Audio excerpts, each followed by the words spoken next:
Hi, everyone. Happy Thursday. Alegre and Natascha of Beyond Your Wildest Dreams here with our live cast that, as always, we put up as the Harness the Power of Planning podcast. And if you've joined us before, then you know that we are all about helping you to prioritize yourself and your goals, because we know as working moms, it can be so easy to put yourself dead last. I guess there's a reason it's called dead last, because you're dead from putting yourself last. Mm-hmm. And if you haven't seen, we have this bouquet of books. There's four of them, and they're all designed to help you prioritize yourself and your goals. There are 45 minutes to go through, and they're workbooks because we want you to learn as you go. And, if you don't know where to start, we would say to start with 3, 2, 1, done. This is all about getting your to-do list done by using brain science to have an actual framework for your to-do list rather than just, what should I do next? And so, get those. I'll put up a link. And as always, if you're commenting live or if you're commenting after you see the recording, feel free to comment. We look at the comments. We will get back to you. And thank you for being here.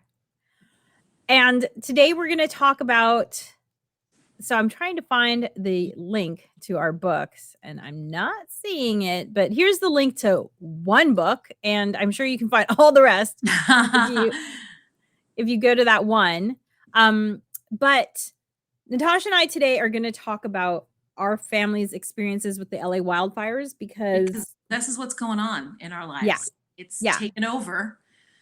Yeah. It's taken impossible over. To ignore. Yeah. And I think even on a national level, right, to some degree, I had people from all over the country calling me and texting me and finding out, so it definitely was on a national scope.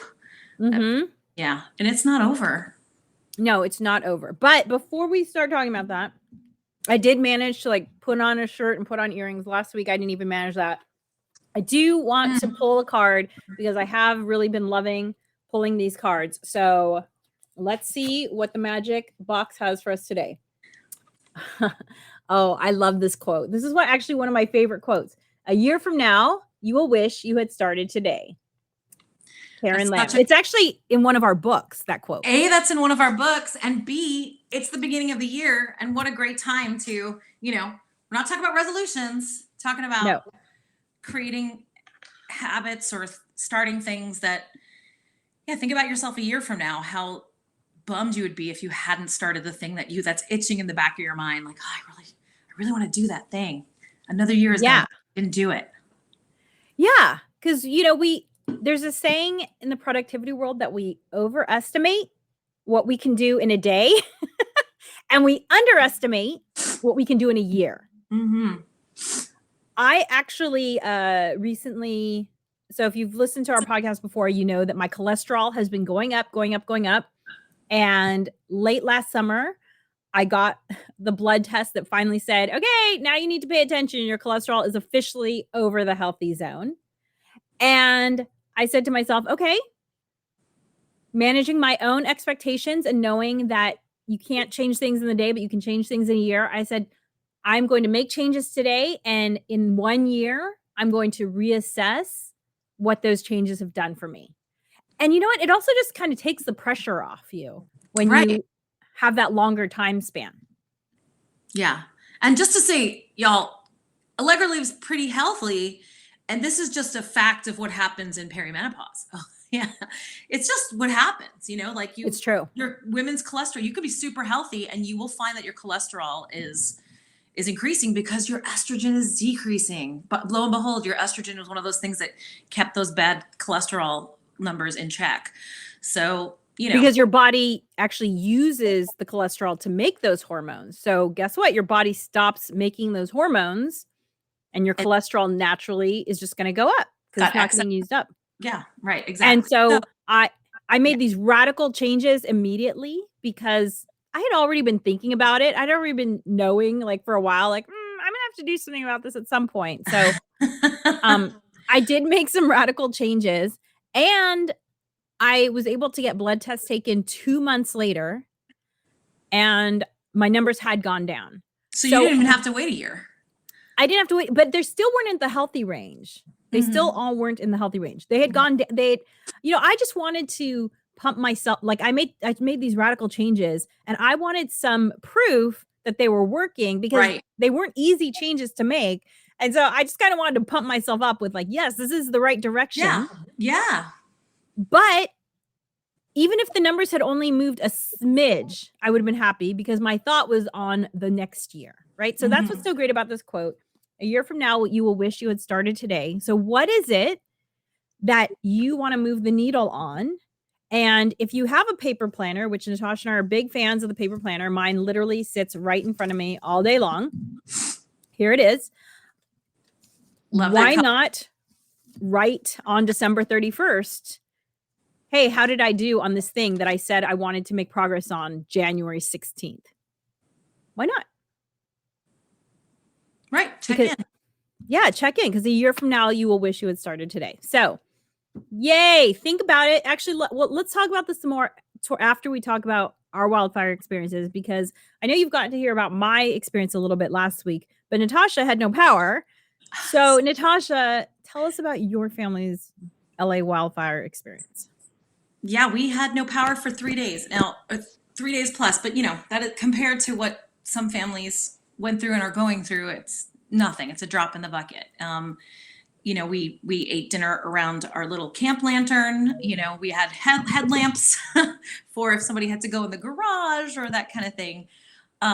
So we survived that. It's no big deal. We were close enough to a evacuation warning zone that we decided, let's pack up the trunk and pack up the car regardless. That particular fire got handled relatively quickly.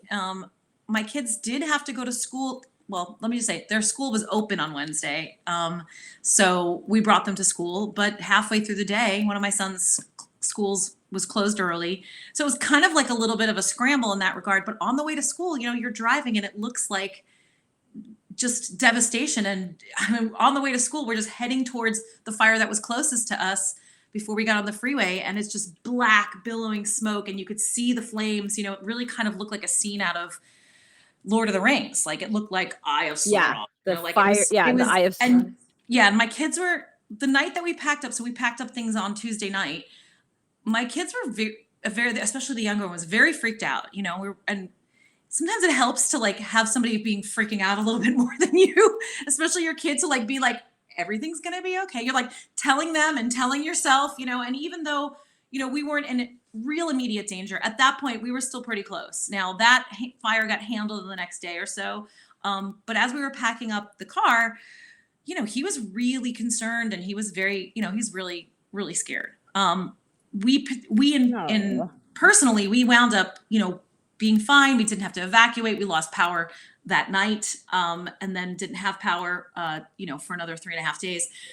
And here's the flip side of all of this is that you really find out how much you're thought of, considered, loved, cared for. I mean, like I mentioned earlier, I had people from all over the country calling or texting. And because I didn't have power, I didn't have internet, so I wasn't on social media because my phone was not even getting any kind of service. I was able to call and text, but that was it with my phone. And so that part of it, as always, I feel like the humanity does shine through, when things like this happen. And LA's on a long road back to some semblance of recovery. It's going to be a minute, and there's a lot of opportunities for people to step up. I have several friends who lost homes in Altadena and Palisades. And then of course, heard tons of stories, friends of friends, and what their experiences were like. But it was shocking because I didn't see the news for days. I went into a friend's house on Thursday night. She was like, come on over, come into the guest house, use my Wi-Fi, charge up your devices, that kind of thing. And when I walked into her house, her big flat screen TV had the news on, and my jaw hit the floor because I hadn't seen these images except for a couple of stills connected to an article or something. I hadn't seen all of what was going on. So it was, interesting. it was wild. I mean, I was seeing it on the app, the scope of the fires and that kind of thing. By the way, if y'all don't have Watch Duty app, I recommend it. If you live anywhere near where wildfires are a situation or concern, this app is just crushing it. It's amazing. It's way better. Well, than I think fire specifically, right? I believe it's a fire specific app. Fire specific, yeah. So it's not for all potential emergencies, but yeah, it's actually a nonprofit, right? Yes. And it's specifically designed for firefighters. So fire specific. It's amazing because, I went to some of the county resources, the city resources, and their stuff is just archaic compared to this up to the minute app. And they source it from all different kinds of agencies, and it's really literally up to the minute. And there's so much information that you can dig into there, and it's really highly recommend it. Anyway, so I'd only been watching what's going on Watch Duty. And so whatever I saw on Watch Duty, some pictures or whatever, but walking into her living room and seeing what, the news, and she's like, oh yeah, I've been watching this for days, and watching these planes come in and the way that they just just skim the top surface of the ocean to pick up water. And then the precision with which they drop it onto the fire lines. I mean, it's extraordinary. The efforts that these different agencies, we received help from Canada and continue to receive help from Mexico, and all these different agencies that showed up to help. I mean, we're talking about thousands and thousands of firefighters on both of these huge fires continuing to work right now. And the amount of strain and stress, it's extraordinary. The level of coordination, it's mind-blowing what they're able to do. I watched one of their briefings in the morning because I watched that on Watch Duty, and it was a 40-minute briefing with all these different departments, communications, medical, all the different departments that were there, and extraordinary amount of coordination and level of dedication and professionalism. I was just in awe, honestly. So it was amazing. We were also lucky we did not have terrible, and still don't have terrible, air quality. The winds actually kept it away from us, where it was making problems in other parts of the city. It was actually a good thing for where we are. It kept the particulates out of the air here. So and you did have a fire near you, but it was one of the smaller ones that was caught really quickly. And I have actually two of them. One on Friday, it's about a half a mile, and then one on Tuesday. Tuesday. Also a half a mile, not even, less than a half a mile. But that one was there's a new fire. It's been contained. On Watch Duty. It was same thing with the one on Friday too. Was that a blip? Yeah, it was fire, and again, it's testament to Watch Duty. I got 3 phone calls and 5 texts from people going, hey, there's a fire right near you. And I wasn't at home at that point. I was in a different part of the town. I was across the valley on the other side, about a 25-minute drive from home, but my oldest son was home. And I had a friend who was like, hey, I'm jumping in the car right now to go grab your son because I'm closer to you than, and I said, I think this is probably going to get handled really quick, because the fire, by the way, was also started literally across from a CAL FIRE headquarters. So it was out. Wow. That's part of the reason that was out so fast, I think, is because they're right there. So yeah, we just had a lot of friends, check in and immediately, offer help, services, you can stay with us, that kind of thing. And I think that's one of the biggest takeaways, is just, how great people show up for you in times of need. And how the city has been showing up for each other, right? That's been really amazing. There have been so many sites set up. I mean, even for those of you who, don't know Los Angeles, it's a very big place. And so the Palisades fire is literally 150% the size of Manhattan. And the next biggest fire, the one over by Pasadena, is actually it was close to 95% the size of Manhattan. Okay. So these are really big fires. Big fires. And I am so far away from the Pasadena fire that I can't see any smoke. I haven't been affected by that one at all. Have you, Natascha? Because I know you're a little bit. We're closer. I could see it when it first was starting, but the wind was taking it over Burbank, which is a little further east of us, southeast. And so we weren't affected by that smoke at all. It was these huge areas that just have life as normal. in Right, between exactly. fires. Huge parts of LA where, everything's carrying on as normal. My husband works for the city of Los Angeles. He works for the Parks Department. They get activated as emergency workers in these kinds of times, like during COVID and during wildfires and when we have massive amounts of rain and flooding and things. And so his park was activated as an emergency center first, which just means that they provide services, come charge your phone, water, food, that kind of thing, have a place to hang out. And then it got upgraded to a shelter, which means people get to shelter there, right? Get to stay, that kind of thing. His park wasn't super close to, this happened after that other fire that happened at Victory Trailhead. I can't remember what they called it, the Woodley fire? No. Oh, Kenneth. The Kenneth, yes, the Kenneth fire. When that was closer to his park, that one got handled pretty quickly. So in the meantime, his shelter was deactivated again because they really just didn't have many people show up. But in that time, yeah, there was already a larger shelter happening in Van Nuys that was taking in people, and I think he literally had one person show up. Oh wow! So they transported them to the other shelter. Yeah. So, but the city itself is responding and with the help of Red Cross. So if you're someone out there who's like, I want to do something, Red Cross is your best bet, I think, to, donate. And if you're, making sure that you're going to be giving to a organization that is legitimate and really is boots on the ground working. Another organization I would recommend is World Central Kitchen. They're also feeding the firefighters. They're feeding people who have been displaced. And they have all these food distribution sites throughout the valley. Right. That I'm aware of, or throughout the city. So those are two legitimate organizations that are working yes. At the moment. And then it's been amazing too. Like there's a huge place that's basically, I guess the best way to explain it is it's kind of like a football stadium size. It's the Santa Anita racetrack. And it has football stadium size parking lots. And those parking lots are just filled up with donations of water and clothing. And it's been very heartening to see everyone coming together in this way. Yeah. So many people called my husband even before they were shelter. How can I help? How can I volunteer? How can I do something? To the point where they had to sign up, put up signs saying like, we can't take any donations. We can't take any volunteers, because you have to go through a whole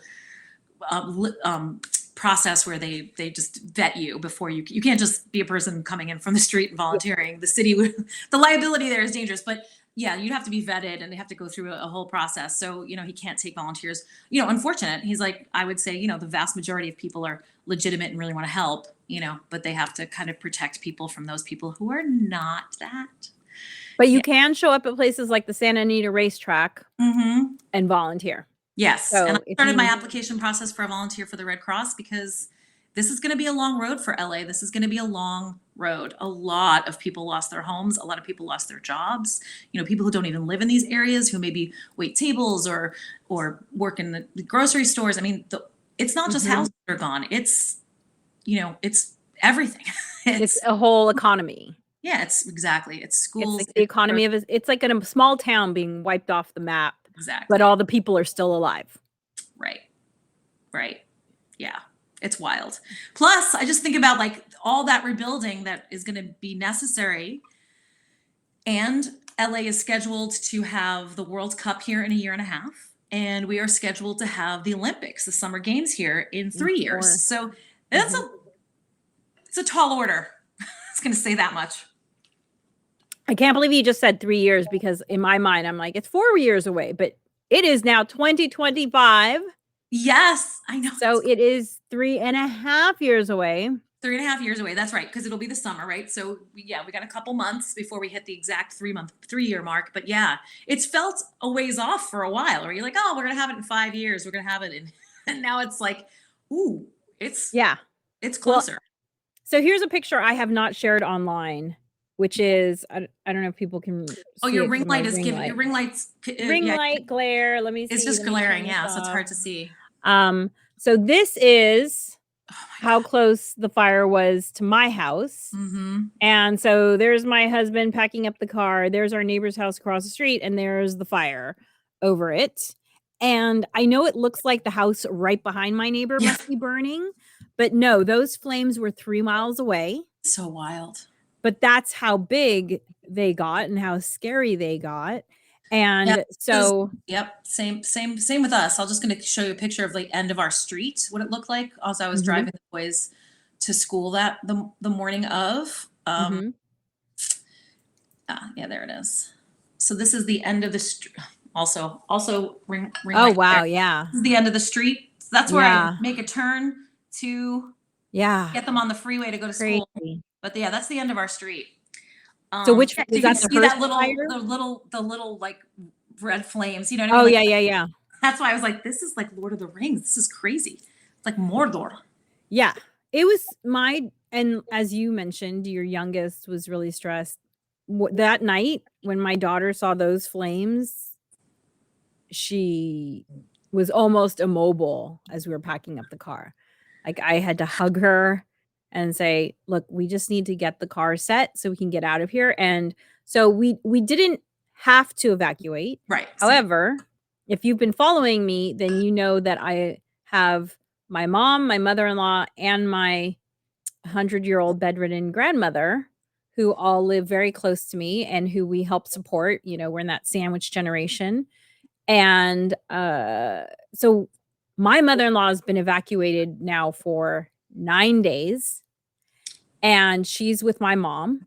And so when the flames were as bad as they are in that picture that I held up, and for people listening to the podcast, I'll have to put the picture up somewhere because it really looks like the house behind my neighbor must be on fire, or there must be a fire in the back of my neighbor's yard. That's how crazy looking it is.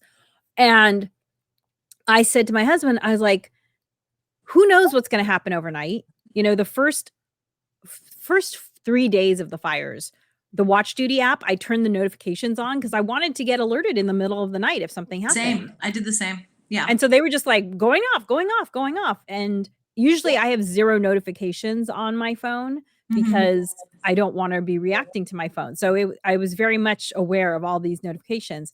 And I said to him, we're not going to get any sleep tonight with all the notifications going off, especially if we're here, because our first stop is going to be where our 3 moms are. Right. So why don't we just go there? Yeah. So that's what we decided to do. And it was actually there was a really frustrating experience because we had been told by a hospital near us that they could take my grandmother, because that was our first concern, was how my grandmother's completely bedridden. She's 100 years old. She has no upper body strength. She has no core strength, so she can't even sit in a car.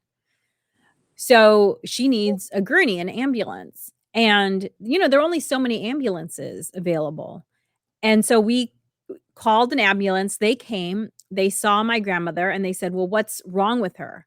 And we're like, well, she's completely bedridden and she has dementia and, you know, she can't do anything for herself. And they said, okay, but what's wrong with her? And I'm just like, what do you need more wrong with her? Right. Like, we can't just take her anywhere. She won't be comfortable. You know, she needs to be able to be in a bed where her diaper can be changed, you know, all these sorts of things. And they said, no hospital will admit her until you're in the evacuation zone. And I said, okay, so when the evacuation comes, you can guarantee you're going to show up here? Oh, no. You have to put in another call, blah, blah. And I was like, well, that's why we're trying to plan ahead. So clearly in the emergency situation, they need to do something like kind of like boarding a plane. Like anyone who needs some extra time can board now. Right. They need to do something like that for evacuation because it was ridiculous. And, however, on the other hand, it was also kind of a load off my mind because my grandmother has never had anyone care for her but our immediate family and the person that we've hired to help us. And I can only imagine how frightening it would be to suddenly be thrust into, it literally made me burst into tears every time I thought about it. Yeah. And it's making me tear up now. And so it was kind of a mixed blessing because we hadn't, the people who had been calling us to say, hey, you can stay with me, we hadn't been mentioning my grandmother. And then it was kind of like, And we have my grandmother with us as well. And all of you, and I say all of you because Natascha was one of the people who said, you can come stay with us. All of you said, and bring your grandmother. We'll figure it out. Yeah. We'll figure it out. Yeah. Because we were not just me, my husband, and daughter. We were me, my husband, my daughter, our 3 moms, and our 3 60-pound dogs. So it's a lot to think about when you're thinking about evacuating that many bodies. Right. Really. So it was good also just to go through that whole thought process, because now in the future, like, we have another plan. Like, I have a camping cot. I always tell people when it comes to emergency preparedness, your planning is only as good as the last emergency that you prepared for. Right. And I've never had to think about moving my grandmother. Yeah. So yeah. Right. Because this only has, she's only been bedridden now for 2 years and we haven't had an emergency. So now at least, like, I have some thoughts around what I would have to do in order to move my grandmother if an ambulance was not available. So yeah, that was really crazy. And my mother-in-law still is evacuated. We're hoping she'll be able to go home tomorrow. But on a phone call last night, I heard that they're trying to figure out how to stagger re-entry so that there's not just this flood of people going in at the same time. But all of those people in the evacuation zone, you might not, you all out there might not have thought about the fact that they've had no power. And so all of the foods in the refrigerators and freezers are gone and, getting gross. Yeah. So, so that happened with us. We had to, our freezer stayed colder longer. So I just started moving things from the fridge into the freezer and then just was like, well, whatever goes bad, goes bad. There's only so much we can do. Yeah. Mm-hmm. Ice cream for dinner again. We did eat the ice cream. The kids were very on Wednesday night. I was like, guys, this is already very soft and it's going to be soup in like a minute. We have to do it. I'm sorry. We have the emergency requires that we eat this ice cream. So we just put it on the table, get 4 spoons and just, dessert is served. Okay. So my question to you is, maybe we could consider this the second part of our podcast, although we should probably wrap it up pretty soon. But what have you done to take care of yourself during this or to create some sort of normalcy? Like, what were you doing during that to kind of keep everyone's mental health in a good place? That is a good question. I haven't really thought about that. Like, it was just kind of, again, we didn't have even close to the situation that a lot of people have. So there were aspects of, not having power, especially at night when we're all eating around. It felt like we were camping. One of my kids was like, let's play a board game, At that point, my husband and I we did that. Like, yeah, because we had no electricity. And, and it was like our family sometimes would watch like an episode of The Office before everybody went to bed, on the weeknights sometimes.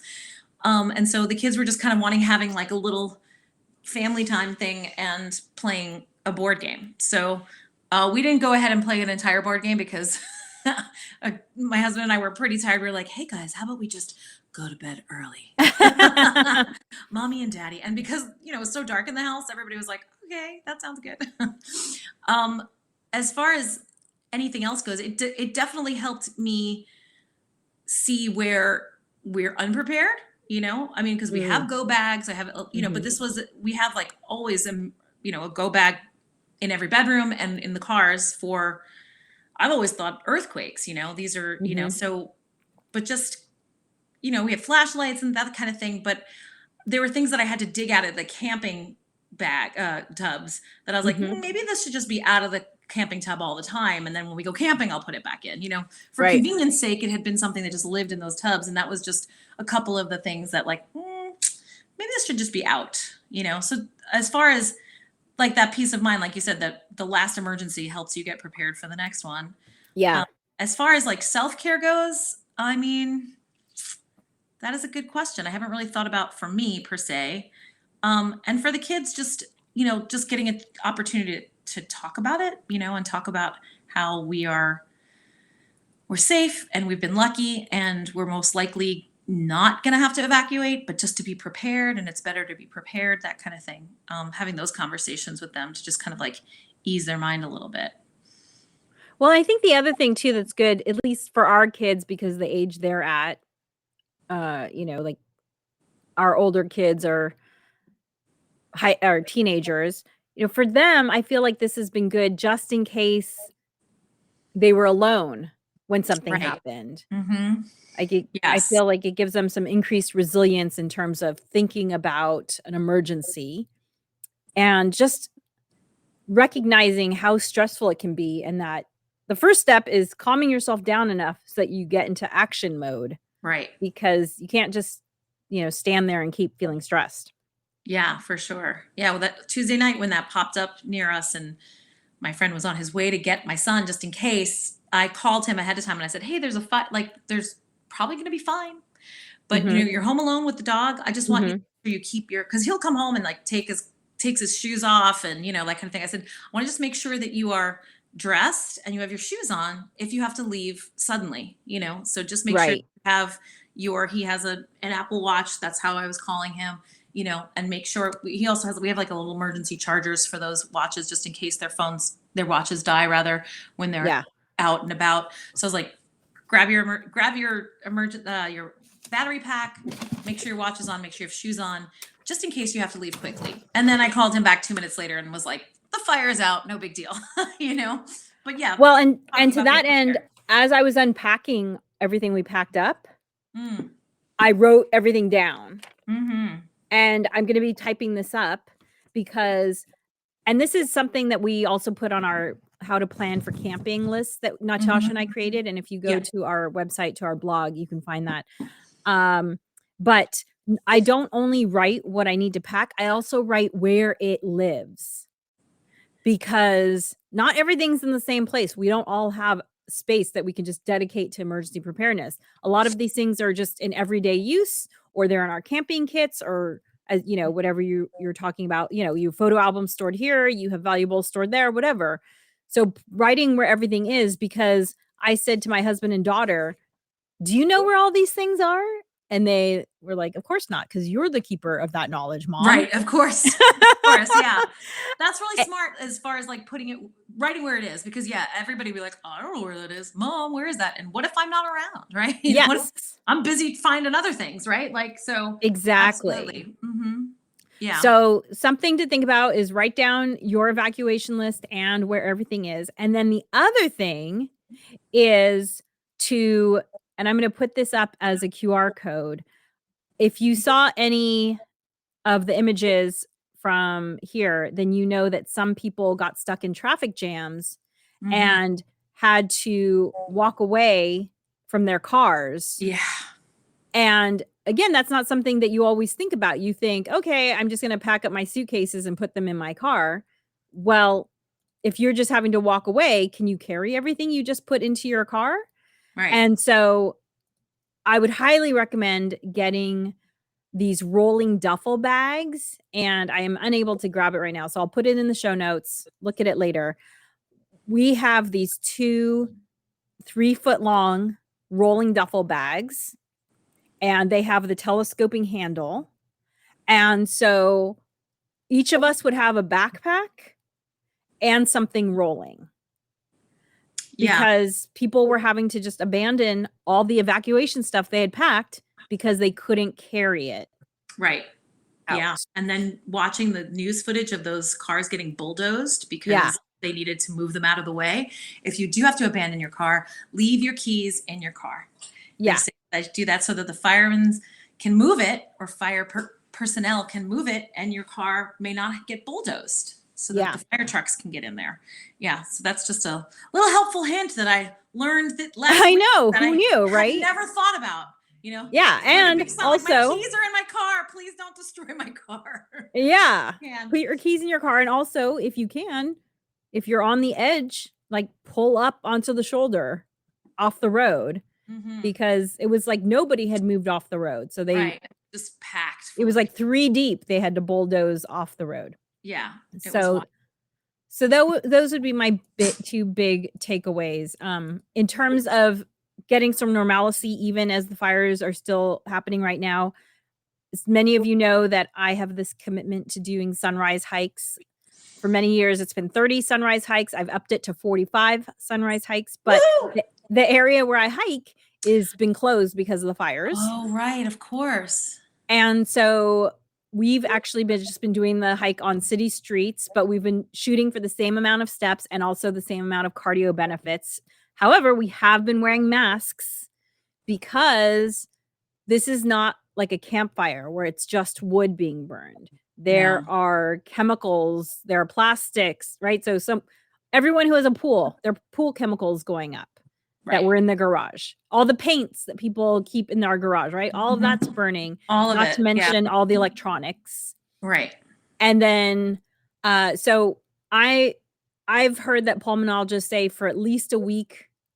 I've also heard 3 weeks you should be wearing a mask. One pulmonologist said this is the sort of thing that turns into cancer 15 years later, like the World Trade Center, right? All the people that inhaled all that collapsed building debris. Because again, right, like asbestos, fiberglass, whatever, just in the air. Resins, plastics, like you said. Yeah. So I did a hike today. I did one on Tuesday. So I got in 2 this week. So that's what I've been doing to keep my self-care, getting in movement, getting outside, talking to friends. So important. No, it's not exactly the way I would do it ideally. However, no one can take care of yourself but you. And it's so important for my mental health to do these walks. And so that's one thing I've been doing. And then another thing I've been doing is I've been doing a lot of baking. Oh, yay. That's fun. Just because it makes me feel good. So, in times of and we've been playing a lot of board games. I've been shutting off the news. I said, okay, you don't need to watch every single second of coverage about this. You're like, we've got, at that moment, you're not in danger. No. Yeah. No, and they say in brain science that our brains cannot tell the difference between the things that we watch and the things that we experience. So if you're watching a fire, your brain is releasing all the stress hormones as if you were in the fire. Oh yeah, everybody's on edge, really on edge. This is why, I'm very grateful for people stepping up and reacting on Tuesday, but I think everybody was just like, like this is, that's what my friend was like, I'm in the car on the way to get him. I'm like, okay, I think we could just take a step down. Take it down. But everybody's on edge. It feels somewhat similar to the early days of the pandemic when we really didn't know what was going absolutely. on, how it got transferred and all that kind of thing. And you're really on edge. Yeah. Yeah. I think that's a great way of thinking about it. Many people have said it feels like the beginning of the pandemic. So those are the things that I've been doing to maintain my mental health and my family's mental health. Like, even it's funny because some of these more complicated board games that you play when you're more than 2 people. Yeah. Sometimes it's hilarious how my family will be like, oh, it's so much work to set. And I'm like, it's not so much work to set it up. And then 5 minutes into the game, we're all cracking up. Right. Which is so good for your mental health and so good for your immune system, having a great time. So make that little bit of effort. I just don't when my family fights me on something like playing a board game, I just don't even react. I just set it up like we're playing. We're going to play. It's happening. It's happening. Yeah. So doing things like that have really been great. And my 2 main takeaways: write your evacuation list, write where everything lives on that list, and get yourself some rolling duffel bags. Yeah, we just used regular suitcase rollers. So if you have that, just make sure that you have, we have like a giant one. So we have like a regular size one and a gigantic one that we never travel with because it's always over 50 pounds. So we don't even bother. So we have this gigantic suitcase that we really are only ever going to use for emergencies. Yeah, no, it's perfect for that because, one thing that we did pack in case we were going to have to evacuate for real was I did pack our sleeping bags and our tent. Yeah. And those went into the rolling too, because I thought if we're going to wind up in a shelter, who knows what they've got for, keeping you comfortable and keeping you warm at night. Like we throw our sleeping bags in there too, because if we can help conserve resources, as far as other people, maybe that blanket needs to go to somebody else, Exactly. Yeah, so we definitely just threw those in too, because you just don't know. Or if we wound up having to go to a friend's house, at least we had sleeping bags in case they just didn't have enough, space on their, in their guest room or whatever. So if, we were lucky. Again, we were very lucky. But that's where the rolling duffel is great, because just a rolling duffel alone can take up your tent, your sleeping bags, your sleeping pad. And these are small hiking tent, right? This is not a giant car camping tent. Right. Yeah. Yeah. But because I have a small hiking tent, I was able to put all that stuff into one of the rolling duffels. And so, yeah, so things to think about. Well, thank you so much for joining us. Be safe. Be prepared. Be safe. Yeah, be prepared. And next week, we're going to talk about the fresh start effect, which is kind of related to what I pulled today, the card I pulled. A year from now, you'll wish you had started today, Karen Lamb. We'll talk about the fresh start effect, because even though we're already a few weeks into January, at least in Los Angeles, it feels like the new year was just yesterday. It really does feel like that. And so far, most of the people I've talked to said 2025 sucks. Right. So Right. They're like, wow, what a year. Amazing. We've seen already. the trailer. We don't want this movie. Yeah. Exactly. Okay, well, be safe and dream wild, wild dreamers. Thanks for joining us.